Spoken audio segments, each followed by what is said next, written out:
we are going to go into, okay, is this slide number 5 now? Thought control. Ooh, this is going to be fun. Okay. All right, buckle up. Here we go. And of course, dogs. No, she's just being really sleepy, and I'm like, are you good? Well, that's okay. I say that as a pet-free person that has no understanding of pet parenthood. I think she's just she tends to take a nap when I'm not paying attention to her. I'm sure as soon as I get off of here, she'll be like, Mom. Because if I'm not touching her, she will die. The Bible of Athena. Anyway, thought control. So this is all about like controlling what you're thinking. This is really what we're talking about when we talk about like people being brainwashed, right? Yes. We see it a lot in QAnon, how they think that like JFK Jr. is that random guy from Pennsylvania, which is really weird. Anyway, I'm not. Wait, what? I remember when he died. I was so sad. He was such a handsome guy. That's no, not why I was people sad in about it. QAnon think that JFK Jr. is going to come back and be Donald Trump's vice president. It's very weird, and weirdly enough, the Kennedys were Democrats. So like, I don't even. That's such, the whole Kennedy family fascinates me. It's such a traumatic story. Anyway, we need to stay on topic because I could talk like the Kennedys. Oh, sign me up to talk about that. Don't get me started on Marilyn Monroe and the Kennedys. I'll talk about that. My mother was such a conspiracy theorist. Like I inherited a lot of her energy that way. Not that I'm super into conspiracy theories, but I like the morbid stuff. Like I have a morbid fascination with things. I am much more like I like to learn about conspiracy theories, but like Jen said in like our meeting the other day, like she was like, there are just some people who fall for it like way more than others. Like I am like intellectually interested in it, but I am somebody who's not going to fall for it. Like you know. So thought control. 1, require members to internalize the group's doctrine as truth, adopting the group's map of reality as reality. Instill black and white thinking, decide good versus evil, and organize people into us versus them. Overwhelmingly, this is the mindset that parents have about child-free people. Mm-hmm. Well, and again, backing up a little bit from saying parents, let's bring it to like pronatalism again, because I try and keep respectful to everybody, but we do have to acknowledge certain things. So, the whole continue on with your thought. I just wanted to. Or again, that's like the people who heard me say, I'm a child-free woman, let me add some perspective, and then just ignored everything else that I said. Right. I didn't even realize that they were arguing with me, but I was agreeing with them. Right. Okay, that's fair. It's like, what are you arguing? Mm-hmm. I agree. So, okay.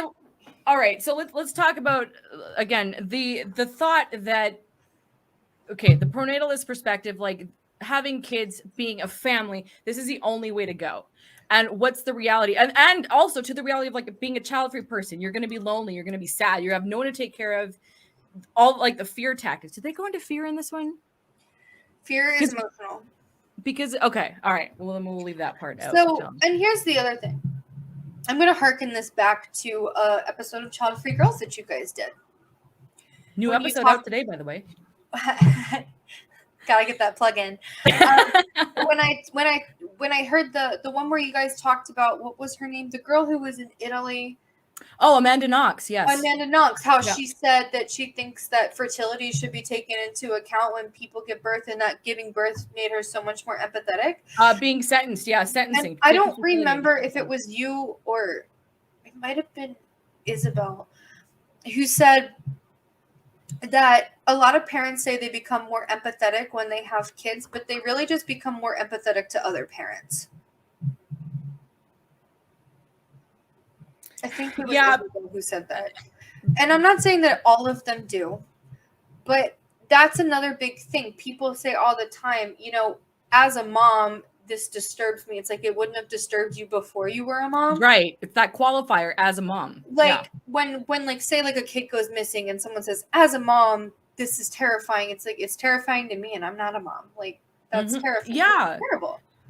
That is, and that's something that's bothered me. And it's taken me a long time to honestly to articulate that, because I think, in the beginning of my podcasting days, I was very like, nope, this is the way things are. And of course, over the years, I've not mellowed, but I have a better understanding based on conversations I've had with other people. And I have learned how to be more empathetic being in the child-free space, listening to so many different people share their stories than I am naturally. I don't consider myself, like, I would never consider myself an empath. I'm not super sensitive. I'm tactful, but I'm not necessarily sensitive to other people. But I have become more of an empathetic person through talking with other people as in the child-free space. And to me, like, I think of how I was 4 years ago, even. And even just on the topic alone of what does it mean to be child-free? My stance, if you listen to like one of the earliest episodes of Child for Girls, is kind of scary, like kind of militant as to what that definition means versus where I am now. And I just use that as a personal example, but because it bothers me when someone says like they only can become empathetic by having a kid, because I cry BS on that, because I have a long way to go, but I put up a wall, keep a wall up for a reason. But I don't like that statement, and because I don't believe it. I don't believe it. I think there's so many ways we can become more empathetic to other people. It's really by listening, to be honest. It's by listening. I don't think that they realize how othering that statement is when they see it. Which is the organizing people. I think that people see other, like, okay, so here's one of the things about like parent posting on social media. I could almost write you out a script of what every single social media post by a parent looks like. And I think that, I think this goes back again to the leadership being people who are really public into making family content, at least on social media. Because I do think that those people create the blueprint. Okay. It's like if you've always heard people say, as a mom, I think that some people don't even think about how othering to people who don't have children that statement is. And keep in mind that's child-free and childless. It affects both camps there, too. It does. And for childless people, that must be a lot harder. Yeah. Oh, for sure. And so, see, I'm being empathetic right now. Mm-hmm.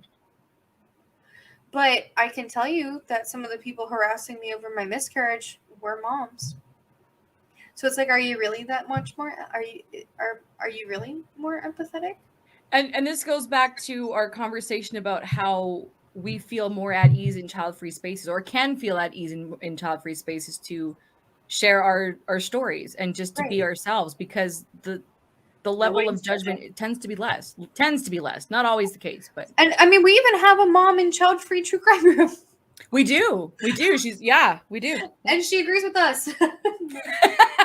And gives us perspective, but like a lot of the time she's actually agreeing with our perspective. But like the thing is that I love having her in that space, at least because that's the room that me, Jen, and Antoinette kind of run. No. Right? So that is one thing that I really enjoy about that space, is that I don't feel like she feels as constricted either. No. What you really think. And it's not necessarily about agreeing. Like, it's nice that when you can have a conversation with someone and they can see your point, they don't necessarily have to agree with it, because even in the child-free space, we all don't agree. Right. Like, I love kids, but some people don't like being around kids, and that's fine. I'm not like that, but I also tell people, like, it's a matter of preference. Well, and even to think of this conversation, like right now, this is live, but this is going to be pushed in other places. So I'm really curious, like how some child-free people will take what we're presenting here today, and they may either go, okay, this is completely nuts, or I agree with some of it, disagree. Like, I don't ever want, it's boring when everybody agrees. I think, there will be different perspectives. Again, it can, there's a lot of factors at play, but I think I'm curious. Okay, I'm not going to say my opinion. I'm going to ask a question. It's like, I guess when it comes to parents, well, it doesn't really, I don't know. What is my question? Hang on a second. Sometimes sound it out. Yeah, I have to talk it out, and it gets there eventually. I'm curious if people feel okay to question even, anything. I guess specifically to this conversation. Do you feel okay to question what you're hearing, or I just want people to feel like they can question things. I guess that's my point. Right. And I had a specific question in my brain and just left. That goes back to our whole thing about how parents who question have to be anonymous or throw in little disclaimers. I didn't doubt. And it's like, I feel like child-free people, like, okay, so that article that we were talking about earlier, child-free people would have never questioned if she loved her kids or not. Yes, that's correct. Parents would. Mm-hmm. Yep. So that little disclaimer was for the parents and to protect the magazine and protect her, I believe. So what does that say about thought control? Everything. Because I feel like if somebody watches this or listens to this, whether it's now or later, I feel that they could approach us and say, you know what, I disagree with this and here's why. And you know what, we would listen. And the thing is one thing that, okay, there's a lot of things that excite me about life. But at this particular phase in my life, and this is, again, coming from such a restricted upbringing where it took me a long time to be able to use my voice and to be comfortable enough to say how I feel, but present it in a way that people of varying opinions can listen to and see different sides. Because I welcome all opinions for most things. But I mean, I'm still going to make my own choices.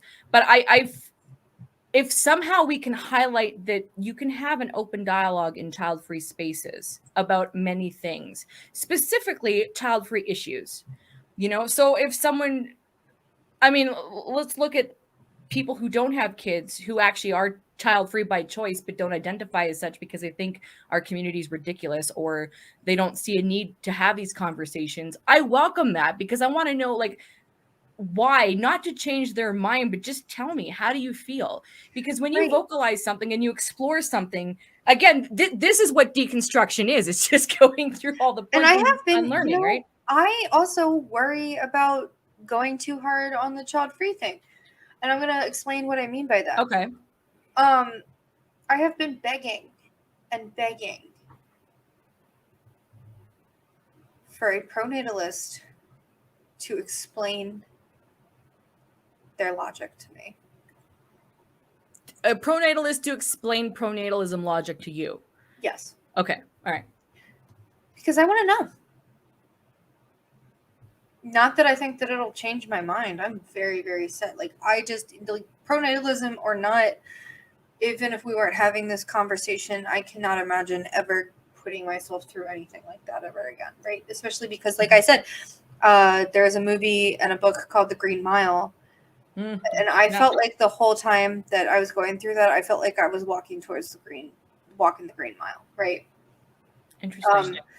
For those of you who have never seen that movie, The Green Mile is starring Tom Hanks. It's a really, really good movie. Very good movie. And unfortunately, the guy who plays my favorite character passed away. Michael Clark Duncan. Clark Duncan. I love him. That's heartbreaking. I know. He was such a good actor. I cried when he passed away, and every time I see him in Talladega Nights too, I'm like, I love you. But he's, the Green Mile is the mile between the jailhouse and the electric chair, and to feel that bad about something that people say should fill you with overwhelming joy was the minute that I was able to actually like work through it with a therapist and work through my feelings and stuff. Mm-hmm. I was like, you shouldn't feel that way. You should not feel like you're walking the Green Mile. It wasn't that I was going to die had I gone through with it. It was just that I felt like I was walking the Green Mile to not being myself anymore. So I was dying in a way. Mm-hmm. So I have always wanted a parent to come onto one of my platforms and have an open and honest conversation with me. Like, how did you know that you wanted to be a parent? What made you want to be a parent? Because I am so obsessed with understanding people who think differently than me. That's just how I've always been. But somebody said the other day, I saw someone say there's two types of people. There's people who want a healthy debate and who are honestly curious. And then there's people who just want to argue. So it would have to be somebody who is also a healthy debater and not somebody who wants to argue, right? Yeah. Because if I ask a question back, I don't want someone who's going to take like personal offense to that. I'm just honestly trying to understand where you are coming from. This is the problem that there's a little bit of feedback, by the way. It's because I'm way too close to my microphone. Okay, there we go. I mean, I love my mic. I call it my sexy mic, but we have a healthy distance. I actually wanted a different microphone, but I was broke at the time that I got this. I'm definitely gonna get another one. That's fair. I didn't have anything. Like, I had no major electronics or microphone the first 2 years I podcasted, and then I upgraded. But I know, because you can immediately tell when you got the microphone. I love my mic. I love my microphone. Okay, so yeah, I know if you guys, this is like the first season of Childfree Girls. It's just like immediate, like all of you were on the webcam. Yeah, I know. And then we all like upgraded. It was like, wow, this sounds amazing. Okay, what was my thought? What was the last thing you said besides I said that I've been wanting someone to come on one of my platforms and honestly answer my questions, because I'm never gonna, at the same point as that child-free people are never going to know what it's like to want to be a parent. Parents are never going to know what it's like to be a child-free person, and I feel like just one person having that conversation publicly would do a lot. It would. Okay, so that's what I was going to say, because again, talking about the podcast, is that we've had 2 anti-abortionists on the show. The first one was a Christian anti-abortionist, and that was just talking in circles. That was like hands down the worst conversation I've ever had in my life. It went nowhere. I could tell your voice by the end of the episode was like. I tell people, like, this was before I started wearing wigs. Like, I was already uncomfortable, and I was going through a really rough time in my life just before the pandemic hit, and my life, I just felt like everything was falling apart. But I was so angry. Like, you watch my neck get fatter during that episode, because I was holding all my anger in my neck, trying to be stoic on screen, and it was not great. But the second conversation we had, which was last year or earlier this year. It was, because that was the first episode I found. Really? Okay, so we had a child-free person who was anti-abortion, coming, seemingly presenting her opinions from a science point of view. She was, to quote her, pro-life because of science. So that was also an exhausting conversation. We let her speak, and then we actually had to go and fact check everything and offer rebuttals and re-edit the episode. We've never had to do that before, and I don't think we ever want to do that since because Isabel, I could tell Isabel was getting heated during that one. Like, Isabel, like, you and Kristen like seemed less heated than when you were debating the Christian, but Isabel, I could tell in her voice was like still, and like, I actually listened to that episode with my it wasn't the first one that I found. It was the first one that you guys had, like, I saw you post on Twitter after I followed you guys on Twitter. Okay. So it was about July, because my mom was here when that came out. And I listened to it with my mom, and Isabel was getting mad, and she was like, oh yeah, that's what you sound like when you're she's like, it's got to be the Colombian. I mean, here's the thing is, those conversations aren't easy, especially when you want to go into defense mode. Like, for me, and this is where I'm learning moderating conversations, and I still have a ways to go with it, but I try and remain neutral, because I do want to, and this is where it does excite me to talk to people who differ in opinion, because I want to hear both sides. Also, to your point about having a pronatalist on, like, I want to hear both sides, not because I need my mind changed or that I'm doubting things, but again, I always take the approach of, I don't want to silence people. If you're being a freaking moron, I will tell you to be quiet and listen. But I want people to speak up, because not every pronatalist is anti-abortion either. And we had that conversation that a lot of the pro-choice narrative in the United States around giving birth is that 65% of women who give birth who have abortions are already mothers, or they're in a situation where it's dangerous for them. But they want to throw child-free people under the bus for this. And they do. But you know what? I'm the poster child for being denied an abortion. Yeah, you are. Look what happened. Mm-hmm. And I don't have kids. So does that inherently mean that my experience is less than a mom who actually has to carry it to term? Like, just because my body did what it was supposed to do at the last minute. But so, I mean, that really speaks to point D under the one section, also deciding what's good and evil. Child-free people are evil. Parents are good. Let's move on to change person's name and identity. I'm gonna also put 3 because I only have like 1 point for number 2. The use of loaded language and cliches which constrict knowledge, stop critical thoughts, reduce complexities into platitudinous buzzwords. So I would say change person's name and identity is that a lot of moms say that they lose their identity. Yeah, hear that all the time.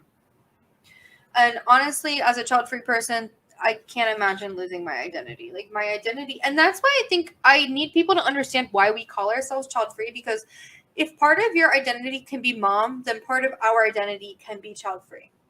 But again, because I agree with that.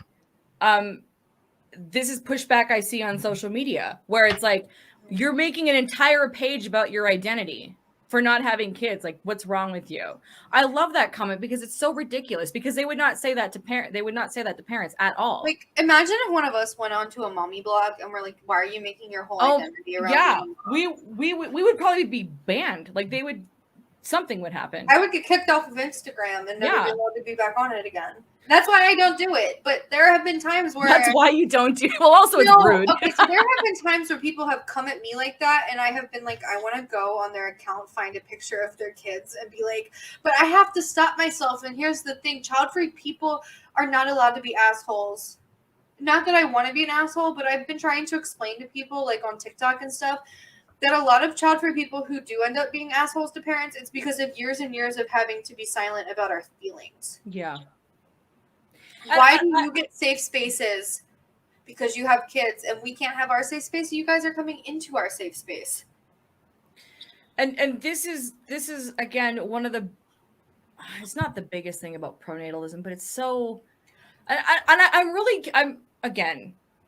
don't know by a show of hands who's agreeing with anything that we've said today, and I really hope that people send us their feedback, because I again welcome all of it. Well, I'm sure we're going to ask about it tomorrow. I expect a lot of messages after this, but I just, why do I? Oh gosh, it's hard to keep my thoughts straight. You know, I will also go into this and say, bringing it back to like just like cult like things in general. When I was I don't even want to say it, but when I was a Republican, are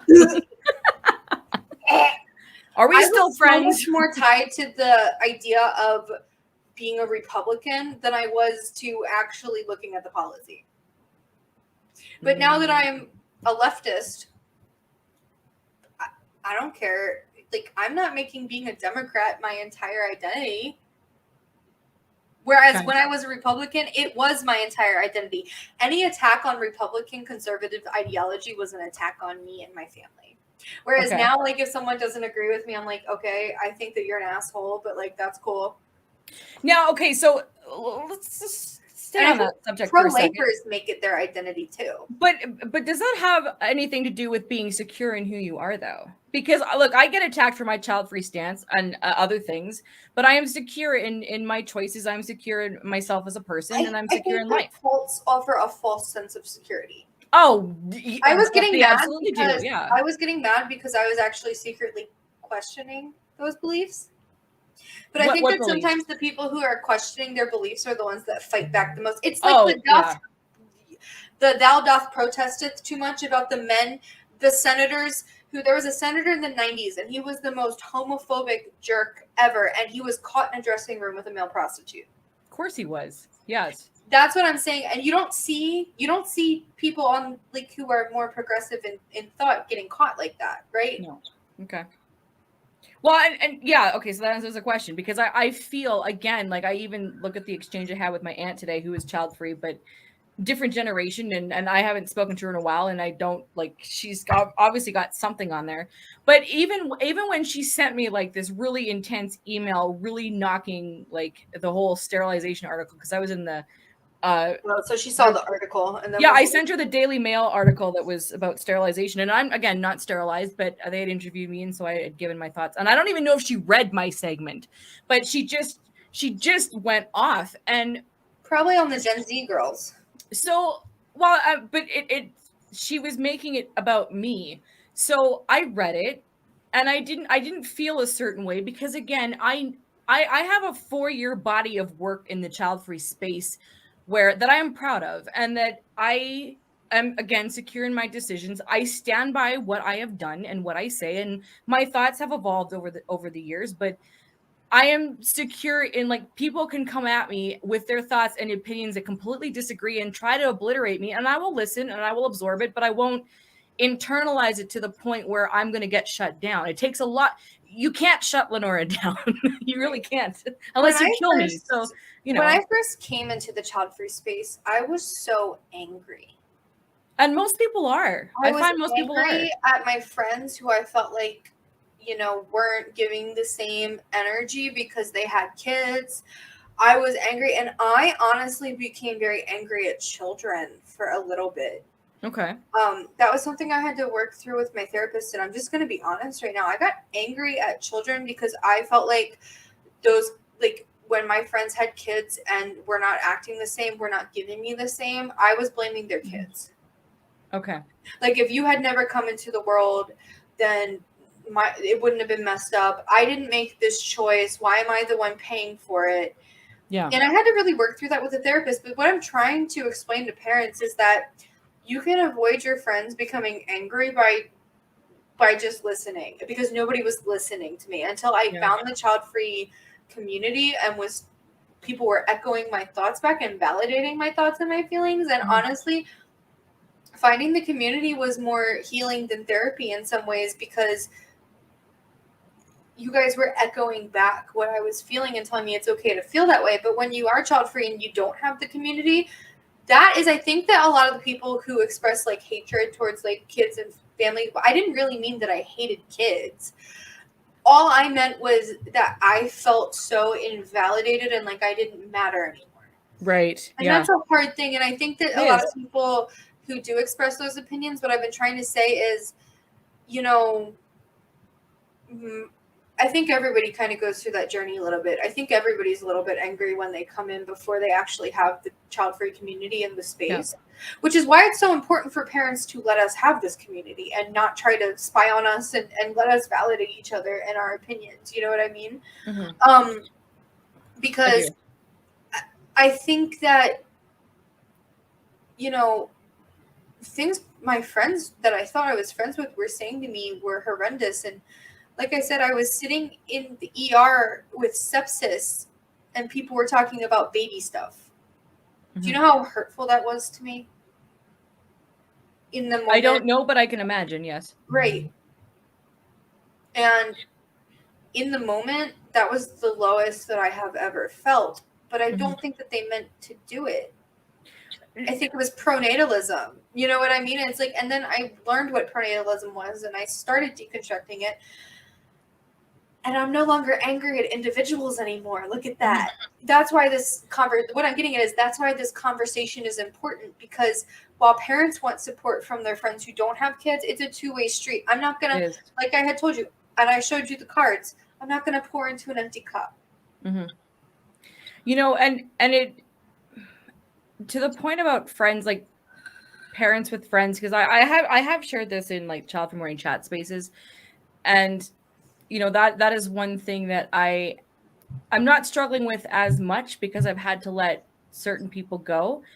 But I will say that it is kind of a lonely experience when you do embark on really advocating for this. I've always had a small social circle. It's you know, I've lived a variety of life experiences, and so, you know, I'm kind of a social butterfly. Like I've got people at certain points in my life, and then you just naturally go your ways, and I'm good with that. Like I never force people to be in my life for any extent of time. If it's naturally for them to come along with me, great. If not, that's cool too.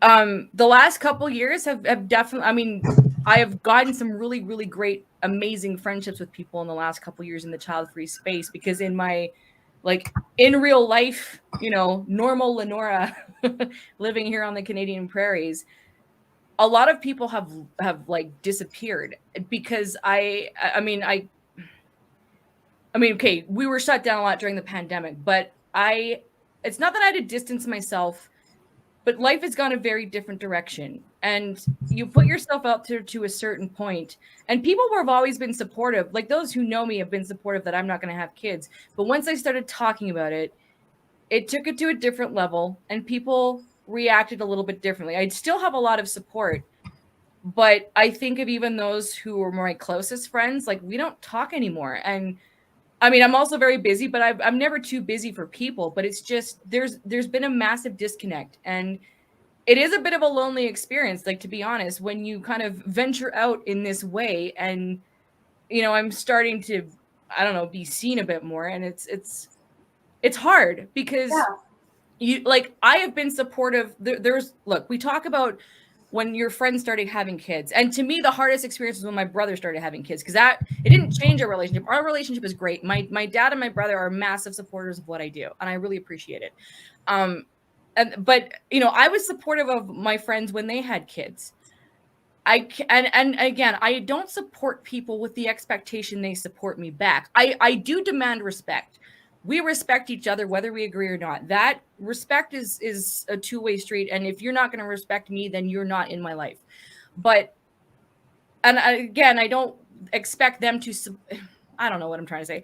Well, I realize that like they can't come along with me in this journey, and it really sucks sometimes. So I'm like, oh my God, I'm kind of by myself. But then look at the connections that we've made. Like a year ago, I was just listening to your podcast. Like I like her, and now we talk every day. Yeah, no, I mean, the right people come along, but it's hard for a while. What is so, to me, it's like it got to the point where when I first became child free, I had to make a fake apology on Facebook just to get people off my back. Yeah. And that's when I decided my Facebook was not going to be where I do this. Because people that I knew in real life that I was like considered myself friends with posted a video about making fun of child-free women.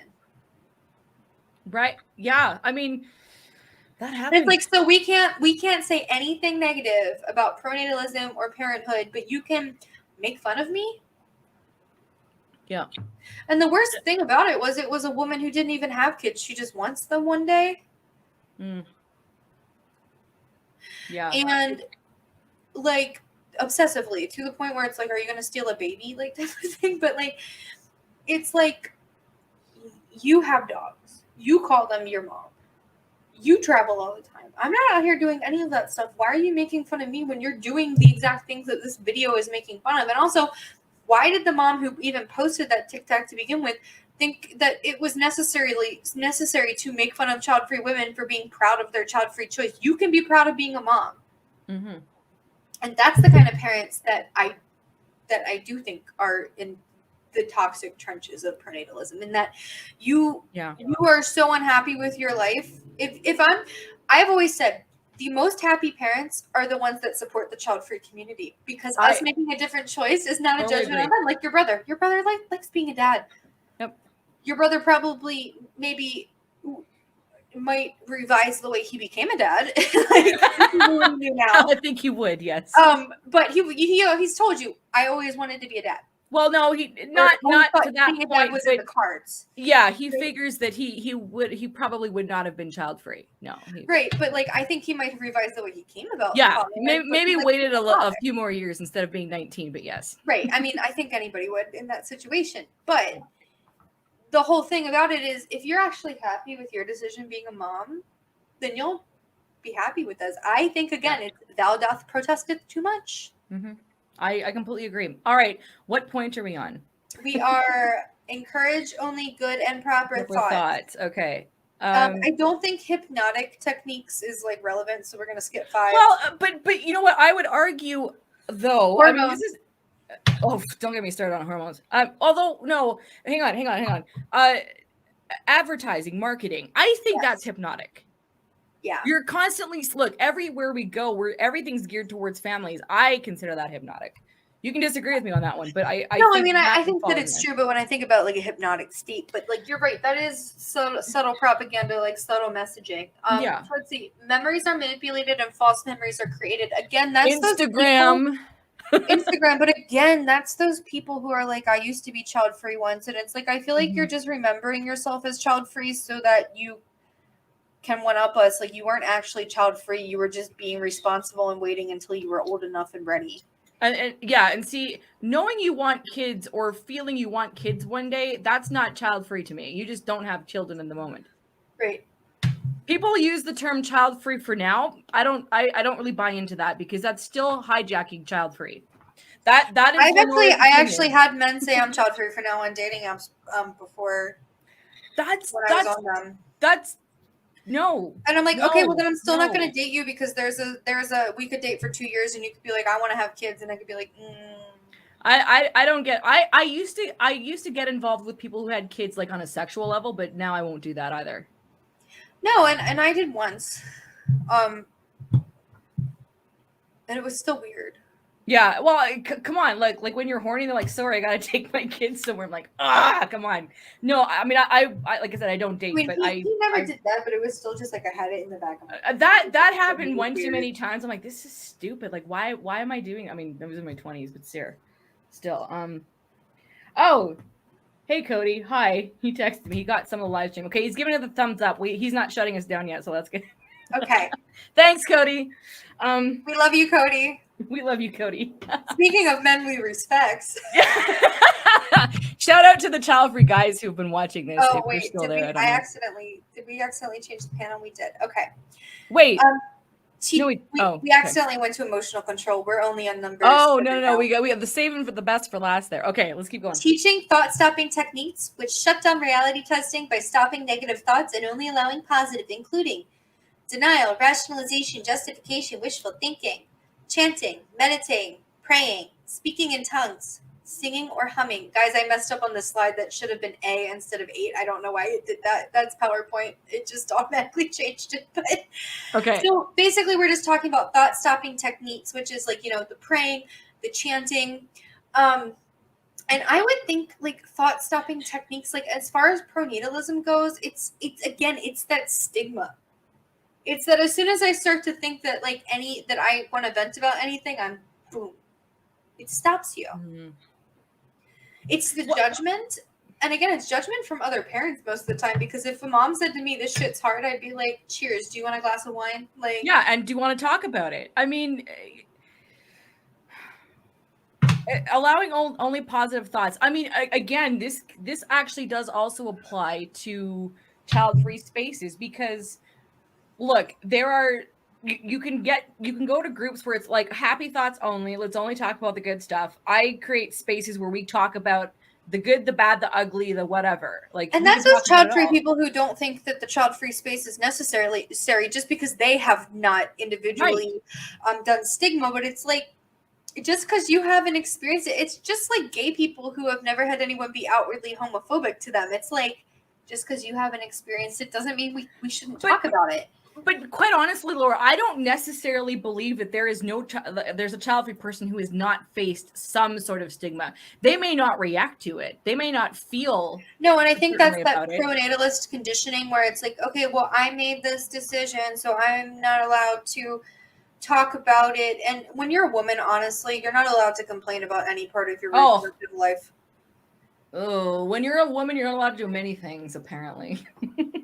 So rejection of rational analysis, critical thinking, and constructive criticism. Let's just go take a look at my TikTok comments from those videos over the past 2 days, huh?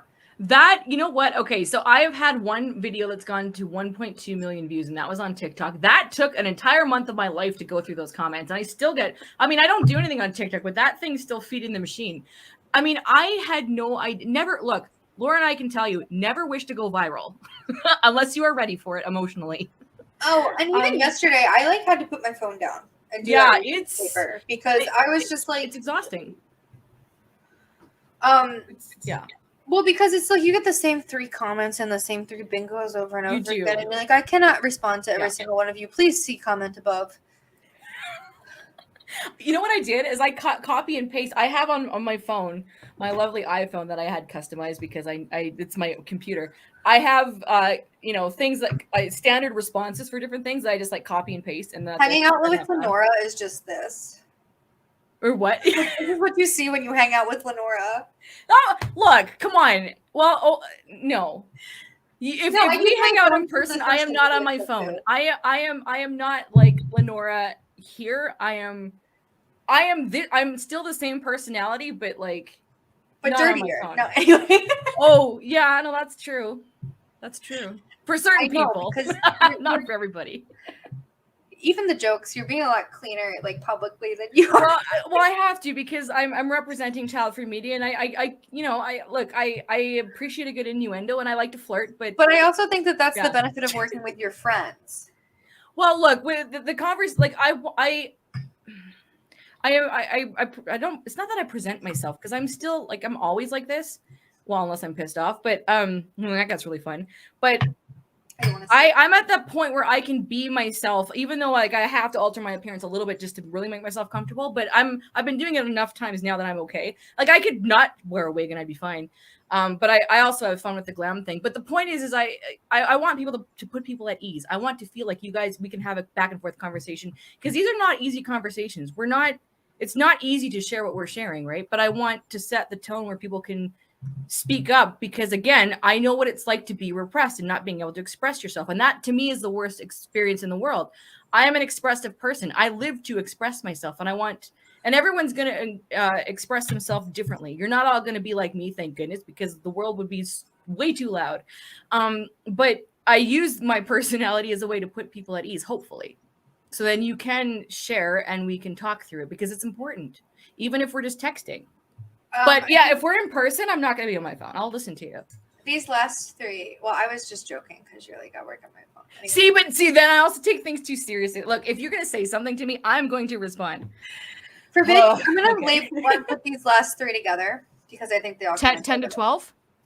Okay. 10, 11, 12, yeah. Yeah. Okay. Forbid critical questions about leader doctrine or policy allowed, labeling alternative belief systems as illegitimate, evil, or not useful, and instilling a new map of reality. Basically, you're not allowed to think critically about having kids. We're illegitimate, we're evil, we're all child haters. We actually eat children. That's the diet that me and LeNora follow, in case anybody wanted to know. That's gonna be a soundbite taken out of context. Thank you. I am an evil child hating lesbian divorcee. Just so Wait, you know, you were married? Okay. No, I wasn't married, but somehow I'm still a divorcee. And in instilling a new map of reality, it's like, I feel like, again, that also, I know that some of it's hormones, and I know that experience, and I'm very empathetic to that experience. But I do feel like some people think that, you know, and I think this goes back to our question of status. It's like being a wife and a mother used to give, and Kristen just published a video about this. It's like, if you're a wife, that's okay. But until you have the kid, your relationship's not real. Right. And it's like, I literally had somebody say, have fun with your, like I was like, I want to get married one day, and someone said, well, have fun with your like random like hit of dopamine. And I'm like, how is a whole ass marriage a random hit of dopamine? God, I could argue children are the same thing, but whatever. Those hormones, and I think that's why so many people get pregnant 9 months after having kids, because there's a mom influencer on TikTok who I love to hate watch. I'm in the snark credit for her. It's Alice from Alice and Fern, and she's just, honestly, it's a whole mess. It's a whole vegan, like, what the heck's going on here thing. Oh, you'll ask me at vegan, okay. So, but she like literally gave birth like 3 weeks ago, and she's like, I want to have another one. And I think that those hormones like set you up to have baby fever too. But I think that, again, this goes into that status question, and how I think that a lot of women, because in the 90s and early 2000s there still was status, but now we're starting to see women who are single and child-free well into their 40s being celebrated for the fact that they are single and child-free.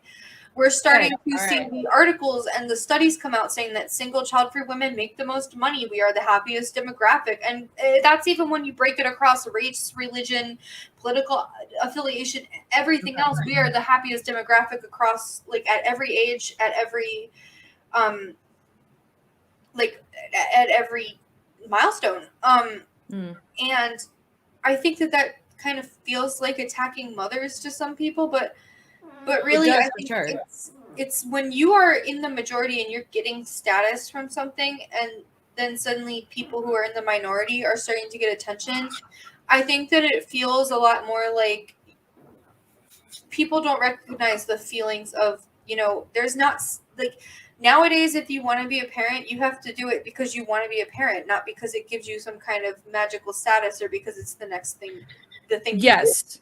And this, I just feel like that thought process, it skewers so many things, because this is why I like to ask people questions, because like, I did it. I got married. I had the kid. Where's my status? But why? Like, And why is that lady getting attention for being single and child free? You know? Well, and this is why I like to talk to people of all different lifestyles, is because I want to know, like, why did you make the decision you made? Like, what? And not everyone's open to that, so I don't pry too much. But you know, I just, it's partly because I'm curious, and it's not because I need to question my own thought process, or my own choices. But it's just, I'm legit fascinated. Why do people make the choices that they do? Right, but we are not allowed to ask that question. No, we're not. They're only allowed I'll do it anyway. They're only allowed to bingo us. Mm-hmm. But okay, so to wrap this particular section up, because I need to power down for a second.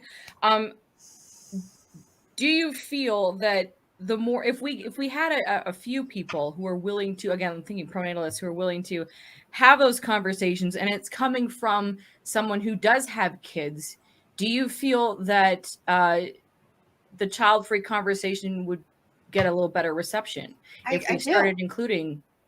I do. Okay.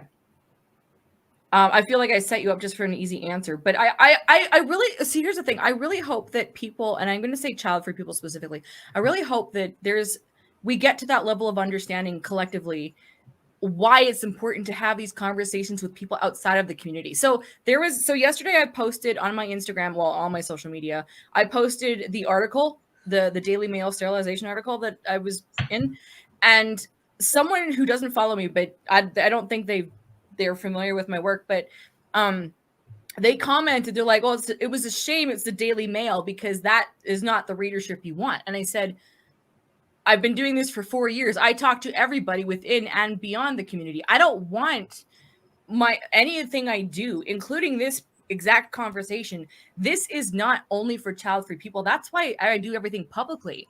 I do not need to preach to the choir. I want people without kids to find these conversations, and to hopefully everyone gets something from it, whether it's making them think or feel better or whatever it is, because it's all individualized.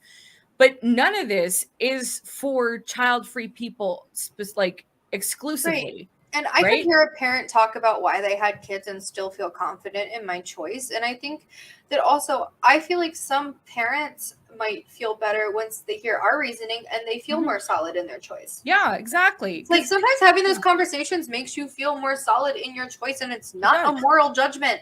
I just want people to stop associating morality with how many kids you have. Thank you. That's almost a great way to end this part.